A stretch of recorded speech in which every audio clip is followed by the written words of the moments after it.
ഈ കൊച്ചു കേരളത്തിൽ എന്തൊക്കെയാണ് നടക്കുന്നത്? വാ നമുക്ക് നോക്കാം. കുട്ടികളെ ലക്ഷ്യമിട്ട് കഞ്ചാവ് മിഠായി. കോഴിക്കോട് പിടികൂടിയത് 16 കിലോ മിഠായി. മിഠായിയൊക്കെ എങ്ങനെ വിശ്വസിച്ച് വാങ്ങി കഴിച്ചോടെ? ഇതിനൊക്കെ വെടിവെച്ച് കൊല്ലണം എന്ന അഭിപ്രായമുള്ളൊരു കമന്റ് ഇല്ല. മുല്ലപ്പെരിയാർ അണക്കെട്ടിൽ ജലനിരപ്പ് ഉയർത്തും. തമിഴ്നാട് ബഡ്ജറ്റിൽ പ്രഖ്യാപനം എന്ന് പറഞ്ഞ് നടക്കുന്നമാർ ഇതൊക്കെ ഒന്ന് കാണണം കേട്ടോ. ഈ അത് പൊട്ടിച്ച് നമ്മളെ കൊല്ലണമായിരിക്കും.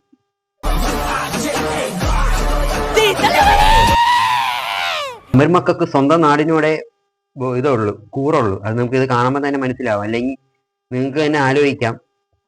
ഇതിപ്പോ കഴിഞ്ഞ ദിവസം പുതുക്കി പണിയാൻ പോലും ഈ പുള്ളിക്കാരെ സമ്മതിക്കുന്നില്ല എന്നുള്ള ന്യൂസൊക്കെയാ. ഇതൊന്നും പിന്നെ ആരും ഹൈലൈറ്റ് ആക്കത്തില്ലല്ലോ. ആരും ഹൈലൈറ്റ് ആക്കാത്ത എല്ലാവരും എന്ന് പറഞ്ഞ് നടക്കുന്നതുകൊണ്ടാണ് ഞാൻ ഇത് ഹൈലൈറ്റ് ആക്കി പറയുന്നത്. ഇങ്ങനെയൊക്കെയുള്ള സംഭവങ്ങൾ നടക്കുന്നുണ്ട്.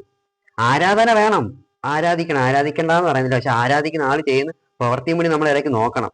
അപ്പൊ ഈ രണ്ട് വിഷയങ്ങളാണ് നമ്മളെ കേരളത്തിൽ ഇപ്പോൾ നടക്കുന്നത്. അടുത്ത വിഷയങ്ങളായിട്ട് ഉടനെ വരാം. അപ്പൊ ലൈക്ക് അടിക്കുക, ഫോളോ ചെയ്യുക എന്ന് പറയുന്നത് നിങ്ങളെ വിജയ് ഫാൻസ് ആയിരിക്കും ഇവിടെ ഷെയർ ചെയ്ത് കൊടുത്തേക്കേട്ടാ.